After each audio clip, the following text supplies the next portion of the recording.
नमस्कार।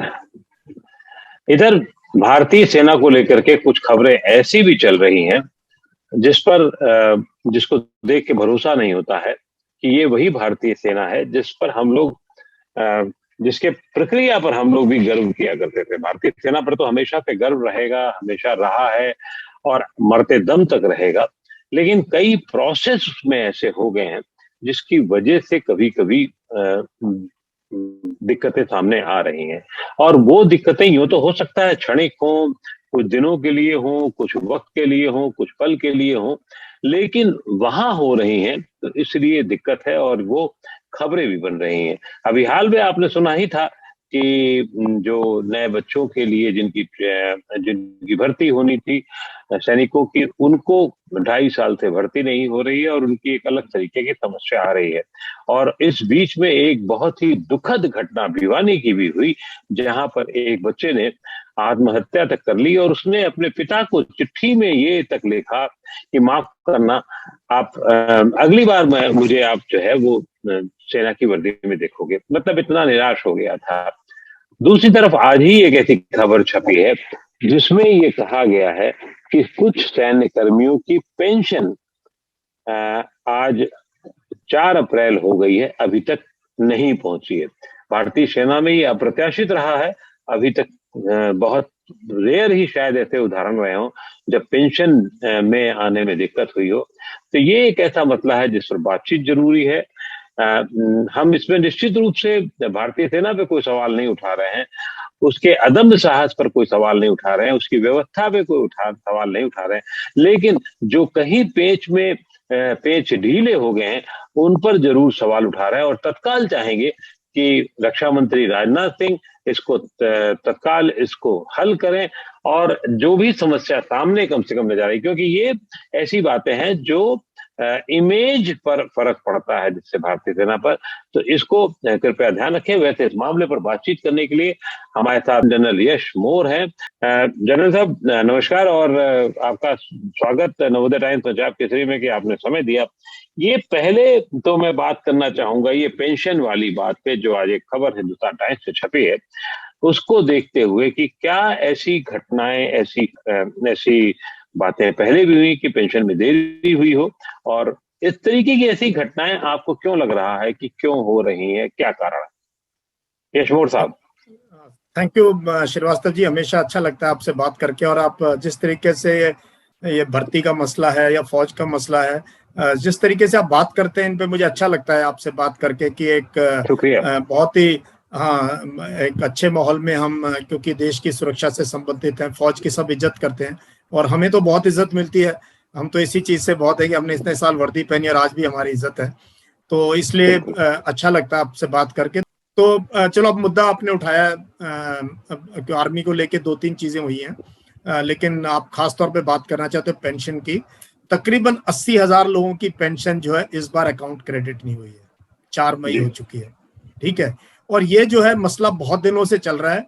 ये डिजिटाइजेशन के चक्कर में, टू पुश डिजिटाइजेशन को, आप सोचो हमारे जैसे ऑफिसर्स की अगर पेंशन नहीं आई, जो पढ़े लिखे हैं, टेक सेवी हैं, वो अपने आप को नहीं अपडेट कर पाए हैं उस वेबसाइट पे जाके, एक स्पर्श वेबसाइट है उसके ऊपर जाके, या अपना एनुअल जो एक लिविंग सर्टिफिकेट है वो आपने कहीं जाके ये बताना पड़ता है कि आप लिविंग हैं और उसको जमा कराना पड़ता है। उन्होंने वो डेट बढ़ाते जा रहे थे, उन्होंने 31 मार्च लास्ट डेट रखी थी, बट उसमें इतने टेक्निकल ग्लिच हैं कि उसमें आपकी आईडी क्या है, आपका पासवर्ड क्या है, फिर आपके पास आपका रजिस्टर्ड मोबाइल नंबर है या नहीं है, पीपीओ नंबर अलग है। तो आप सोचो अगर ऑफिसर्स की ये हालत है, तो जवानों जो गांव देहात में रहते हैं, जो विडोज हैं हमारी, जो शायद इतने सक्षम नहीं है या टेक्नोलॉजी से इतना वो नहीं है, उनकी पेंशन को लेके कैसा उनके चल रहा होगा मैं बता नहीं सकता। बट ये सिचुएशन रियल है, ये फैक्ट है। और जो मेरी जानकारी है, तकरीबन 80,000 लोग ऐसे हैं जिनको कि इस महीने की पेंशन उनके अकाउंट में क्रेडिट नहीं हुई है। जी, 80,000 लोगों की नहीं हुई। ये ठीक है कि सेना ने समय दिया होगा या करने की कोशिश की होगी, या प्रोसेस में ये हुआ होगा। लेकिन मेरा मानना है और जो और लोगों से मेरी जब बातचीत हुई तो उन्होंने कहा कि इतना मामला तकनीकी वाला बना दिया गया है, जिस वजह से दिक्कत आ रही है। अभी तक ऐसी दिक्कतें नहीं आती थी। तो अगर इनको एक टाइम बाउंड था तो उसकी खुद की पहल, सैन्य कर्मियों की भी पहल होती है और मंत्रालय की तरफ से पहल होती कि उसको वो करेक्शन किया जाता।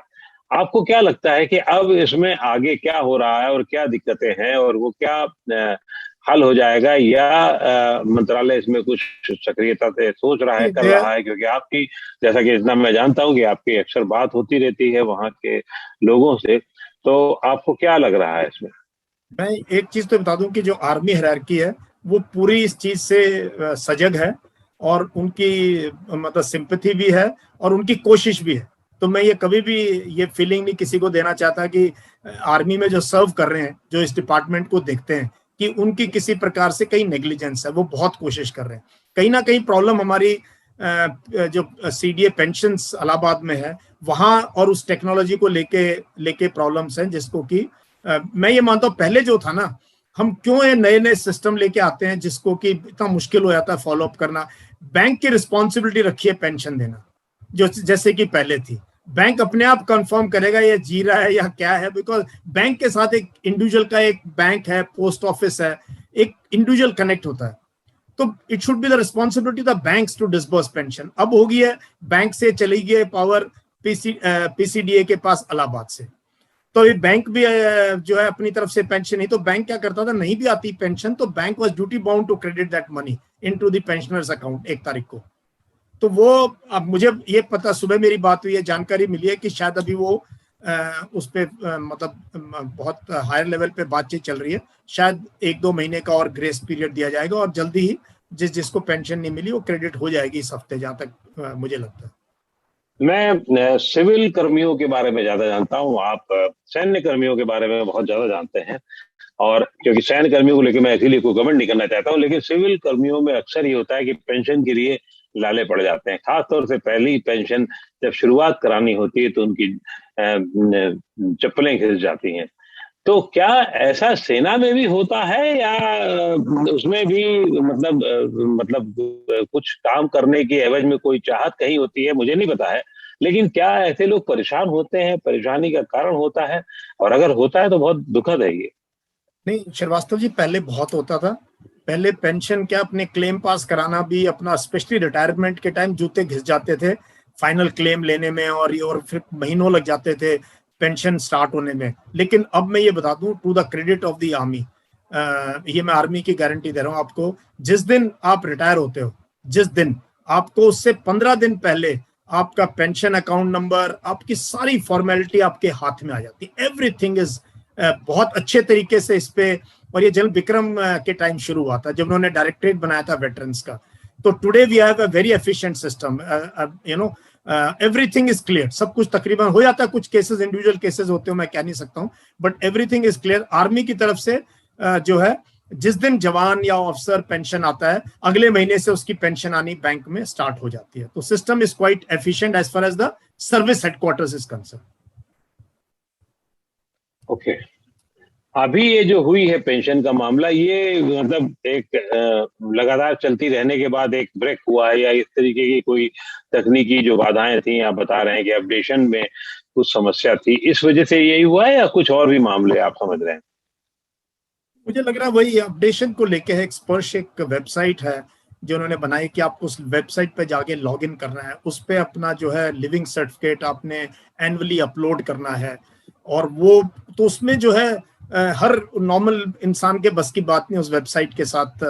जो है काफी टेक्निकल इश्यूज हैं उसमें, जो कि सिंपल होना चाहिए। मतलब जैसे आप पेटीएम से या यूपीआई यूज करते हैं, उस तरीके का क्यों नहीं हमारे पास इतनी टेक्नोलॉजी, हमारे पास लेटेस्ट होना चाहिए बिल्कुल, कि आपने अपने हाथ से थंब इम्प्रेशन लगाया उसको पता लग जाए कि हाँ यार ये मतलब पर्सन इज लिविंग एंड उसकी पेंशन चलती रहनी चाहिए। और कुछ जो ब्यूरोक्रेटिक रूल्स है उनको भी चेंज करो, सिंपल करो इसको। मैं तो इतना ही बताऊंगा कि जी, हम ये आशा करते हैं कि आने वाले दिनों में ही ये समस्या हल हो जाएगी और भविष्य में नहीं होगी, क्योंकि भारतीय सेना का जो रिकॉर्ड रहा है अपने आप में, वो बहुत अद्भुत रहा है, और जिस पे कोई सवालिया निशान, जैसा कि आपने बताया, नहीं रहे हैं, अब कम से कम नहीं होते हैं, क्योंकि खासतौर से बहुत ट्रांसपेरेंसी आ गई है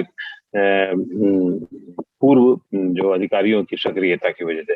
अब वही एक दुखद प्रसंग जिस पर हम लोग काफी लंबे समय से चर्चा चलते रहे हैं, नए सैन्य कर्मियों की भर्ती ना हो पाना, 2.5 साल से नहीं हो पा रही है और अभी तक कोई जवाब नहीं मिल पा रहा है। मैंने अपनी तरफ से भी कोशिश की थी कि इस पे कोई जवाब सरकार की तरफ से मिल जाए। मुझे भी दुख है कि इस पर कोई वहां से जवाब नहीं मिला है। आखिर क्या कारण है? और इस समय इस भिवानी में जैसे कि एक बच्चे के बारे में मैं खबर पढ़ रहा था कि उसने आत्महत्या तक कर ली, और जो जो चिट्ठी लिखी है वो बहुत ही दुखद है और बहुत ही मर्मस्पर्शी है। आप इस पर क्या कहना चाहेंगे? और क्योंकि आपने उस बच्चे के परिवार वालों से भी शायद बातचीत की थी और कुछ और किया था, आप उसके बारे में थोड़ा डिटेल बताइए, फिर उसके बाद हम लोग और पीछे आते हैं। ये क्योंकि मैं इसी इलाके से हूँ, भिवानी मतलब ज्यादा दूर नहीं है मेरे गांव से, मैं हिसार में मेरा गांव है। मैंने पिछली बार भी आपको बताया था कि इस इलाके में जब लड़के जो है ना तकरीबन 9वीं 10वीं से बहुत फाइट मारते हैं, बहुत रनिंग करते हैं, बहुत ट्यूशन लेते हैं, एकेडमी अटेंड करते हैं, माँ बाप जो है 1.5-2 लाख रुपया खर्च करते हैं बच्चे के ऊपर कि जब भर्ती होगी तो उसमें जाएगा, और एक भर्ती में होता भी नहीं है बच्चा, फिर मेडिकल भी होता है, फिर रिटर्न एग्जाम होता है। तो अफसर बनना है या सिपाही बनना है, दोनों में बहुत फाइट मारनी है और बहुत मुश्किल है। तो ये 2.5 साल से रीजन पहले तो कोरोना का देते रहे, लेकिन कोरोना का रीजन फ्लैट हो गया जब रैली हो रही है, मेले हो रहे हैं, फिर ऑफिसर्स की सारी एकेडमी फुल चल रही है। एसएसबी के अंदर जहां सर्विस सिलेक्शन बोर्ड होता है, वो सब के सब पूरे 250, 300, 400 बच्चे एक दिन रिपोर्ट करते हैं। हमारी किसी भी एकेडमी में कोई डिले, एक भी बैच का डिले नहीं हुआ है। फिर जवानों के साथ ऐसा क्यों है? या तो मुझे लगता है जो ऊपर डिसीजन लेने वाले हैं वो इस इश्यू को समझते नहीं है, चाहे वो ब्यूरोक्रेसी में हो या मिलिट्री लीडरशिप में हो या पॉलिटिकल लीडरशिप में हो। शायद उनके घरों से कोई फौज में सिपाही पहले भी नहीं था, ना है ना होगा, तो उनको वो समझते नहीं है दर्द क्या होता है सिपाही का, क्यों नहीं हो रही है भर्ती। ये tour of duty, Agniveer, Agnipath, ये नाम बड़े अच्छे हैं लेकिन इनमें कुछ सब खोखलापन है। आप कैसे सिपाही को बोलो 3 साल के लिए आ जाओ, फिर 5 साल के बाद चले आना, फिर कुछ को 14 साल बाद भेज देंगे, फिर जो बचेंगे उनको पेंशन देंगे। आप क्या करोगे 3-4 साल के बाद? ये कहाँ जाएंगे? कहाँ से? जॉब तो है नहीं, पैरामिलिट्री में आप ले नहीं रहे हो इनको।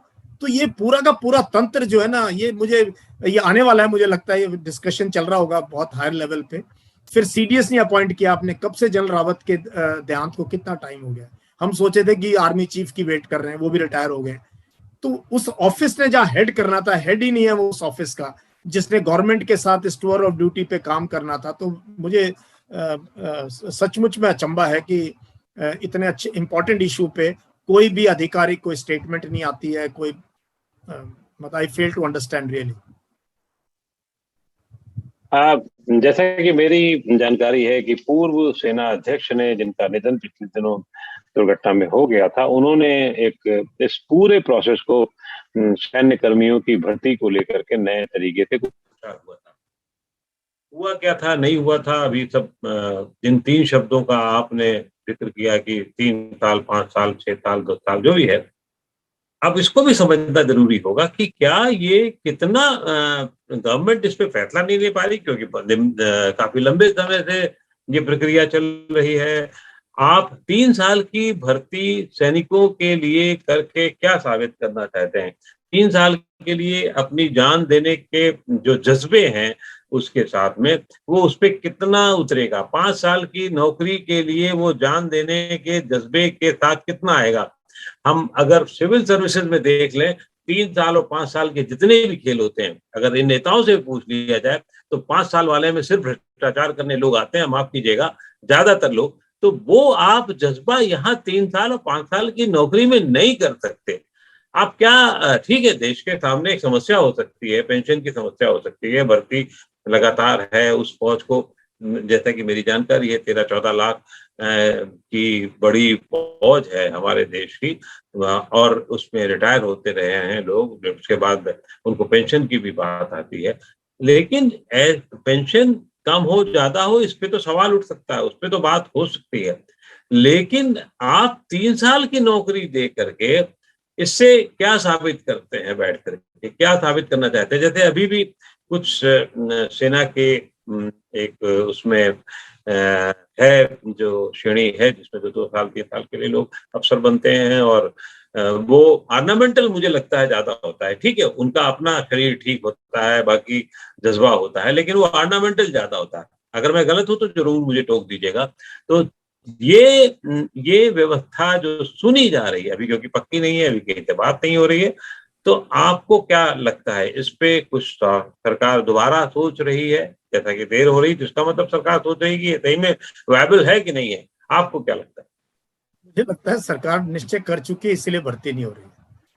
ये फैसला हो चुका है। जो मुझे कोई ऑफिशियल कोई जानकारी नहीं है, ना मैंने किसी इस लेवल पे किसी अधिकारी से बात करी है, तो ये डिस्क्लेमर है मेरी तरफ से। बट मुझे जो लगता है, मेरी जो अंडरस्टैंडिंग है, नहीं तो भर्ती हो चुकी होती। आप अगर 2.5 साल और अभी 6 महीने और अगर हो गए, 3 साल अगर आप भर्ती नहीं करेंगे, 1.5 लाख बच्चे जो है नौकरी से हो रहे, इनकी हमें कमी महसूस होगी जब ये प्रमोशन के लिए आएंगे। इन्हीं में से जेसीओ बनने थे, सूबेदार मेजर बनना था, किसी ने हवलदार बनना था, किसी ने, ये कहाँ जाएंगे ये सब? तो देन बी ह्यूज वैक्यूम। मतलब जो है इसको कैसे, क्यों नहीं फौज ट्रेनिंग सेंटर खाली पड़े हैं, बिल्कुल खाली पड़े हैं, जहाँ इतना ट्रेनिंग स्टाफ है, इतनी फैसिलिटी है, लाखों हजारों करोड़ रुपए के फैसिलिटी बनी हुई है ट्रेनिंग देने के लिए, सब खाली पड़ी हुई है इतने दिनों से। तो ये फैसला तो मुझे लगता है किसी ना किसी दिन आने वाला है, ये टूर ऑफ ड्यूटी जिसको अग्निपथ, अग्निवीर, तो ये लोग आएंगे फोटो खिंचवाने के लिए, इस टाइप के लोग आएंगे इसके अंदर। मुझे लगता है जो नकली जो देशभक्ति जो नजर आ रही है आजकल युवाओं में, कि बस उन्माद है कि हम कुछ कर देंगे और ये वो, हमें चाहिए सीरियस सोल्जर। हमें चाहिए सीरियस सोल्जर जो यूनिटों में जाके 8-10 साल में एक सिपाही ऐसा बनता है कि वो इंडिविजुअली कोई एक्शन करके सेक्शन लेवल पे, जहाँ 10 लोग होते हैं।